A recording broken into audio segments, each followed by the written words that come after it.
Hi guys, I'm really excited. Thank you so much for coming back. To all my new subscribers, to all the ones that are commenting, like Mac, thank you so much. I appreciate you. There's nothing better than inspiring the inspirer.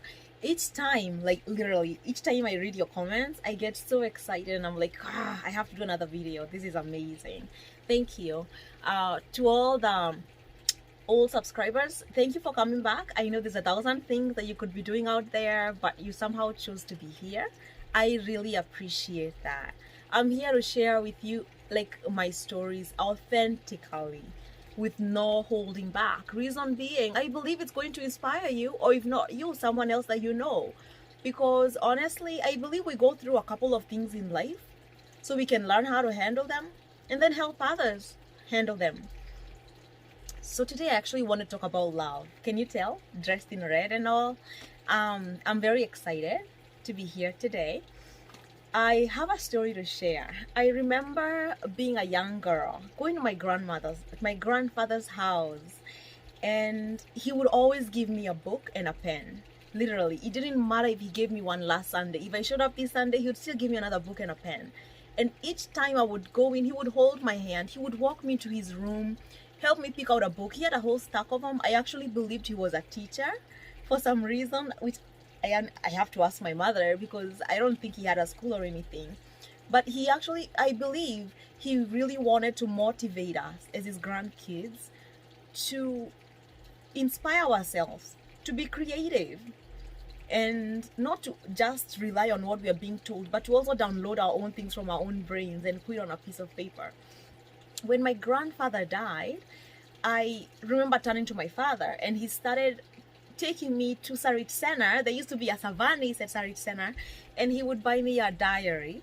And with the diary comes with every day of the year. And so every day I knew I had a place that I had to go write my own stuff. And then I would be so excited. And I almost became like my own best friend, because I could review my day at the end of every day. And sometimes I could write a small piece of what I'm anticipating for the day and then later come and finish it all. Recently, as I was packing, I actually came across that my last diary, the diary that I was writing between form 4. And my God, I don't even know where that fidelis went. I'm a whole different person now. But I'm grateful. I'm grateful for those experiences, because all those experiences actually have become me, have made me who I am right now. So in relation to love, I almost always viewed the act of being given a book as an act of being showed love. Why? Whoever was giving me a book was allowing me to do the things that I love the most, which is write, be creative. So I would draw, I would write like lyrics, I would write recipes. I mean, goodness, I had so much fun with a piece of pen and paper and book. So when I finished high school and I had to move into the US, I did not have that anymore. Nobody was buying me a book anymore. And so I had to kind of restructure for myself. What is love? What is love? What is love? If you're not letting me do what I'm really good at. And I remember when I moved into the US, I remember it's almost like I started getting depressed. I felt so unloved. I felt so unwanted. At the beginning, I remember I had to like beg, plead, and literally like, please, please, please, please host me. Please host me. And I would send messages to my cousins. I would send messages to my aunties. I was just so desperate. I knew I had the opportunity. I knew I had the visa, but I didn't know where I was going to live. Okay? But that's a story for another day. So when I eventually got to a place that I could,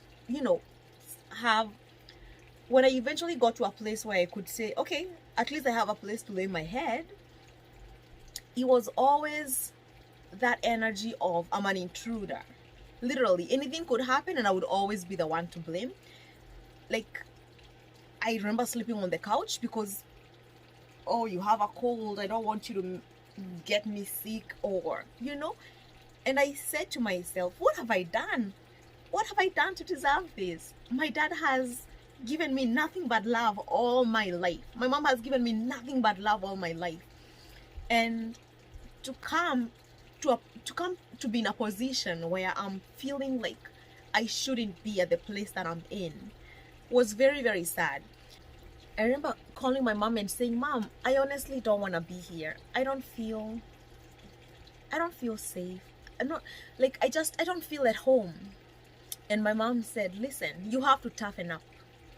You have to just accept things as they are. I'm not there. I can't be there. I have no way to be there. And I don't want you to come back here. There's so much problems right now. I can't. I want the best for you. And the best for you means that I actually need you to learn to overcome whatever it is you're going through, because it's not the end. You're not the first one to go through that." And as a girl, hearing this from my mother really toughened me up. And I said, "You know what? It's fine. I know the bigger picture. I know what I'm after. I know what I really need to get out of this place. And I won't let someone mistreating me or making me feel unwanted or, making funny little comments here and there get to me." So I just accepted that as my new reality. And I said, "It's okay. If someone wants to say, who killed the dogs? Me. Who didn't do the dishes? Me. I was okay now being blamed for nothing. Everything. I said, it's me, it's me, it's me, it's me, it's me." Okay. And so hearing this from my mother, like literally made me just toughen up. And I continued to just take blame, because you know what? It was actually easier for me to blame myself before anyone else could blame me. It felt less hurtful to my heart if I was the one owning up to something I hadn't done first than being accused of it. And this became my newest coping mechanism. Along the way, I did meet this wonderful man, and he said he loved me, and honestly, I thought I was in love too. But in reality, in my life in America, I had not felt loved. I had not felt wanted. I had not felt like I was any special to anybody. So meeting somebody who actually verbalized and told me, "Oh, Fidelis, I love you. I will care for you. I will be here with you." It just felt right. So at that point, I did not even pause to think about it. Pause and think about, is this the kind of man that I want in my life for good? Or, I never really thought about it at all. I got into a relationship. It was fun. So it worked out pretty well, because when I started dating this guy, he would pick me up. He would take me out for dinners. He would take me out dancing. He would take me shopping. I mean, what girl doesn't like that? And I felt like a little princess. And I remember I even changed my Facebook name to Princess Fidelicia, because I actually felt it. I loved it. Who doesn't? Who doesn't like to feel special? But at the same time, I did not have the legal papers to work in the US. So that meant I couldn't drive. I couldn't work. I could only do odd jobs like babysitting, fixing people's hair, trying to make bracelets, and all this brings you very insignificant money. Because let's be honest, if I'm babysitting your kids and you're giving me $30, $50 a week, and if I need to go to the salon to get my hair done, it costs me like $180. So that means I have to work how many weeks to get my hair done? Do the math. And that means I have no money to do anything else. So finding someone that would be that person for me, where I'd say, I need to buy some pads, and he would buy me some. Or I need to, you know what I mean? It's just, it felt better. It actually felt better. So for me, this became my new definition of love. Someone that's taking care of my needs, my immediate needs that are not being met. But what I didn't know was that I was seriously settling with this guy. Why? I remember one of the parties, here it's called like the Super Bowl. It's a big deal. It's people meet up and you actually enjoy watching the game together with your friends. And my boyfriend then took me to one of these parties. And at the party, there was obviously a lot of drinking, a lot of eating nyamachoma and all, a lot of vulgar language. And then I remember seeing my boyfriend kissing another girl, and it felt like I'd just been pierced with a spear. I swear, it felt so painful. But somehow I managed to get myself composed, and I went up to him and I said, why are you that drunk? Are you that drunk that you can't tell Fidelis from that girl? Because that girl has a boyfriend. The boyfriend is in the other room, and if he saw you kissing her, you would get in serious trouble. Did you just see what I just did there? I did not, I I had made myself believe that this was behavior that was acceptable. To the point that when I saw him kissing another girl, I was not worried that he was breaking my heart. I was worried that he was putting himself in trouble. So he was drunk, obviously. He said, let's go. And mind you, I didn't have any legal status, so I couldn't drive. I didn't have a driver's license. So he had to drive me, and so I was like, okay, let's go. We got out of the house. I remember it was like a really nice and hilly, like you kind of have to walk down like it was. I remember it was like a lot of grass, and you have to walk down to the parking lot. And as we were walking, he pushed me, and I asked him, what's the matter? He said, how can you embarrass me like that? And I said, what? I embarrassed you? He started hitting me, like he was punching me like he would punch a man. And for a minute I said, oh my God, is this how I die? My dad has never hit me. And now I'm on the ground. Now he's stepping on my head. And I said, oh my God, I need to get myself together. So I said, no, I'm really sorry. I'm honestly really sorry. That wasn't my intention. I just didn't want you to get in trouble. I remember this very well. But then something came over me and said, no, this is unacceptable. This is BS. This needs to stop. I remember saying, no. He just hit you and you're apologizing. He just hit you and you're apologizing. What the hell? So I said, no, leave me alone. And so I started crawling, running on all fours. Then I was able to stand up and I started running towards the parking lot. And I ran so fast. And as I was running, I started dialing 911. They picked up and the person's asking me, what's the matter? And I'm like, my name is blah, blah, blah, blah, blah. I'm here. I came for a party. My boyfriend just hit me. He's running after me and I'm really worried for my life. It was dark outside. I didn't know where I was. I didn't have a right to go home. I was like, I need help. My parents are miles and miles away. Okay? And so they told me, don't move, we'll be right there. And within 5 minutes, I felt, there they were. And they came up to me and I told them the story. I said, no, I told them the whole story as to what happened. Man, I wish I could remember that girl's name, but I don't.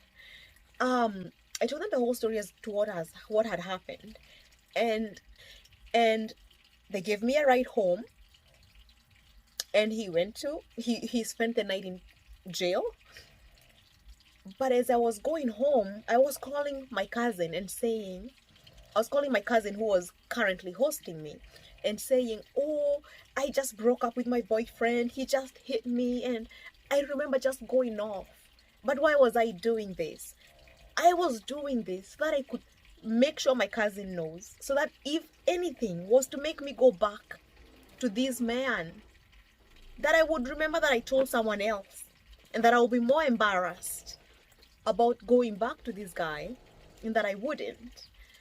But as life would have it, the very next day, he had one of his friends call me,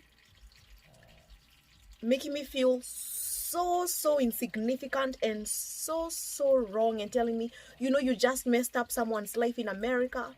He's going to be in jail. You need to go and tell them that it was wrong. And wow. And this guy was my cousin's friend.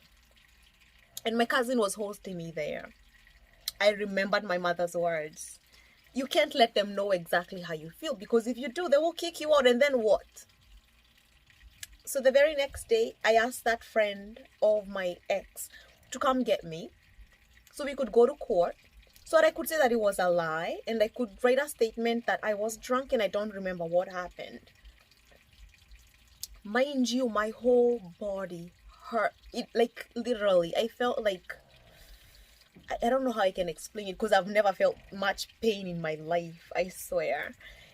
But I went there and I wrote the statement, and then I followed up with going to court and saying that I'm dropping charges. I remember apologizing to him like you wouldn't believe. And I said, I'm really, really sorry. Anything that you'd want me to do for having done this to you, tell me, because I will do it. I will do everything within my power to make sure that you love me. You know, because I had nowhere else. I literally had nowhere else to look for love.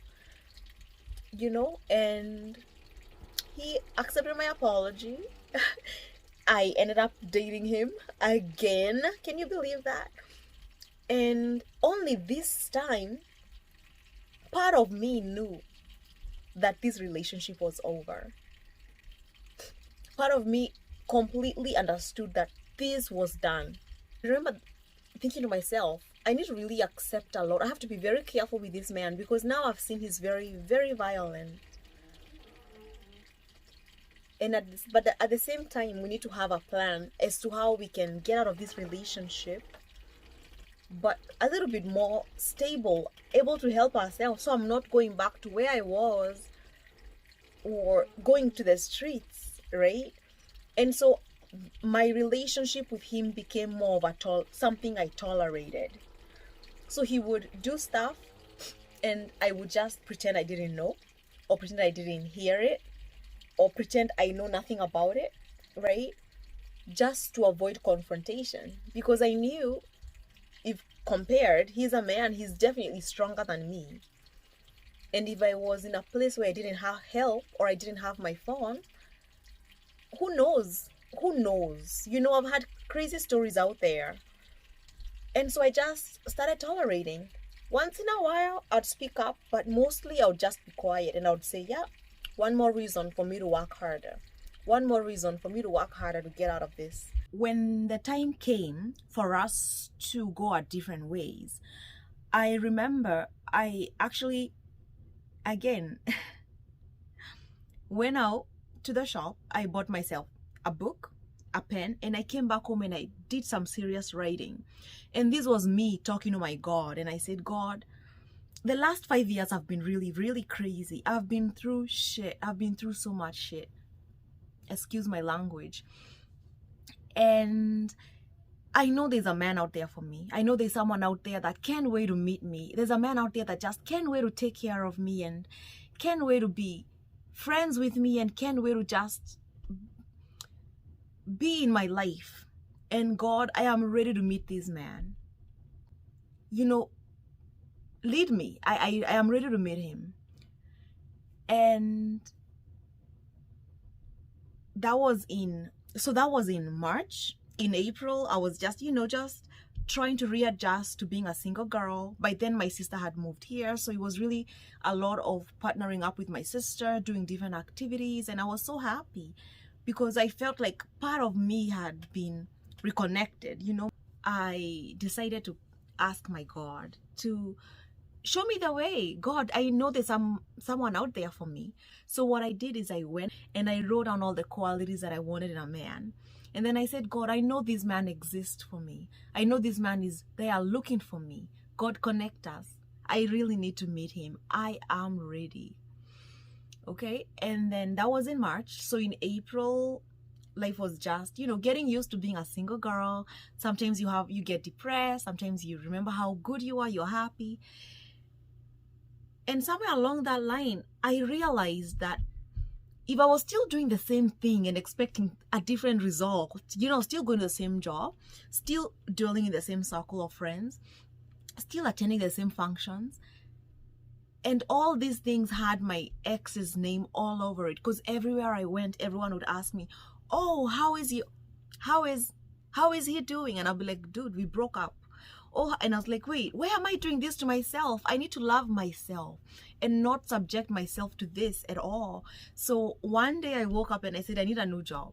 I went to apply for a job. As I was busy filling out the application, one of the supervisors at that company passed by and asked me for my name, asked me what my credentials were, and I explained to them that I was an LPN looking for a new job. Then she said, you know, we don't have any current openings right now, but we will reach out to you when we do, but complete the application anyway. So I completed it. As I was about to hand it in, the same lady who had passed me called the front desk and said, have someone interview that lady that came in because I have an open route for her. And so I was called in for an interview. I was already there, so they just literally ushered me to the conference room. I was waiting for my interviewer, and my interviewer happened to be John. He asked me, you know, and I believe I got the interview, the classic interview that any woman would get when someone wants to know if you're a good potential to be a wife. Say a month later, we were dating. 3 years later, we had our first daughter. A year later, we got married, and that is my husband. That is the love of my life. That's my soulmate. That's the person that's behind this woman. That's the person that's always supporting me, always helping me, always hoping for the best, always looking out for me and making sure that I'm happy. And even thinking about it just brings tears to my eyes, because I honestly didn't think this was possible. I didn't think that you can meet someone that's not your family, that someone that can really love you and really soften you up and really tell you, you know, people in your past did make mistakes, but let me tell you, I'm not going to make the same mistakes. I'm going to love you. I'm going to take care of you. I'm going to help you raise our kids. For an example, for me to be able to record this video, my husband told me that he would come from work, get our kids, feed them, change them into their pajamas, put them to bed, and that he would text me when everything was all set so I could let him know if I was done, and then I could join him for dinner. So yes, ladies, in case you're wondering, yes, he is Kenyan. He's Kenyan. He's a Kenyan man. He's not a Mzungu. So true love is possible. But with love, you really have to understand the person. You truly, truly have to understand the person. We didn't just meet and then everything was perfect. Of course, with every relationship, there's ups and downs, But with those ups and downs, it's really your chance, your opportunity to get to learn your partner. What do I mean? Love has a different meaning for every person. An example, if I was to give my son a bowl of water with a fish in it, and I told him, Dylan, love this little fishy, my cute little Dylan would probably pick up that fish, probably try to give the fish some milk, try to show the fish his tablet, but we all know that that fish would die. Because for this fish, love doesn't mean come play with me. Love doesn't mean give me milk. For this fish, it means let me stay in water, feed me, and I'll be fine. So I'd like to pose this challenge to you. If you have a partner, do you really know what love means to them? Or are you loving them based on what love means to you? Because if you are, you could really get frustrated. I did get frustrated at the beginning of a relationship. I showed my husband love the best way I knew how. God, what's going on? I'm giving this man my all and he's not receiving it, he's not noticing it. Then we sat down and we spoke, and I said, what makes you happy? What makes you feel loved? Can you teach me how to love you? And yes, you actually have to get to that level to really understand that person. Because to my husband, for an example, his mother raised him as the youngest boy in the family. So he was always getting all this praise and all this love. And he's now my husband, and that's all he needs from me. Recognize what he does for me, and I appreciate it. I mean, and for me, I wasn't raised like that. For all that, no, I wasn't raised like that. I was not around my parents that much. So for me, love meant allowing me to do what I what I love to do, giving me the resources to be able to do what I love to do. And so I had to learn how to appreciate my husband more. And it actually started as a small exercise. I would take a paper, I would cross right in the middle, and then I would write the things that my husband did that were really nice to me, or that were really nice to me or for our family. Something as simple as taking out the trash, walking the dogs, feeding the kids. And I would write this, and each time my husband would get me upset because he's done something that I don't approve of or that I don't think should have been done. Then I would refer to this list and I would see, oh, I know he did this one thing that wasn't good, but look at all the other 20 things that he did for you today that were really good and made your life much easier. So at the end of that, instead of getting upset, I would really actually be happy. As a matter of fact, I felt I owed him love, and I would go tell him, honey, I really love you and I really appreciate you having taken out the trash. I appreciate you having done this and that and that. And it wasn't until when we made that connection that our relationship just flourished, because now he knew what mattered to me and I knew what mattered to him. And together we supported each other. And when we supported each other, our kids noticed that, and our kids became more loving. And I think I get more hugs, I guess more kisses now. It's just a really happy, loving atmosphere to raise kids. And anybody can do it. I challenge you today. Go to your partner and ask them what makes them happy. Have them write out a list for you. Then look at that list, and you can, by looking at that list, you'll ask yourself, how can I better love my husband with this? But then I also have to say, this cannot work unless you also love yourself. If you're putting yourself through stuff that everybody sees, oh, she doesn't value herself, then how do you expect your husband, your boyfriend, to value you as well? You have to set certain standards for yourself. You have to know what you're willing to accept and what you're not willing to accept. And for me, having gone through that bad relationship, I mean, it taught me what I needed to learn. So I really appreciate it. But I had to forgive myself for having allowed myself to continue in that relationship. I had to forgive my ex for having treated me the way he treated me in that relationship. And that way, by forgiving, I actually let go of it. Then I now focused on me and I said, let me show myself love the best way I know how, by going and getting my own book and my own pen and coming back and writing out the things that I actually love. So it actually starts from you, because if you don't know what you love, how is anybody else going to know? It requires you to go back into your childhood, find out what are those things that you used to do as a child that really brought out that fun in you, that joy, that excitement. And can you incorporate that now? Are you able to provide for yourself those things as an adult? An example for me, I really enjoyed arts and crafts. I would create so much out of nothing. And as an adult, I look back and I'm thinking, I could actually bring that back to myself. And right now I'm thinking, I want to do something beautiful for myself, because for one, if you are like me and you already have the love of your life, you already know how to love yourself, you can now create something for yourself the best way you know how, because there's a creative element in all of us. It's there. And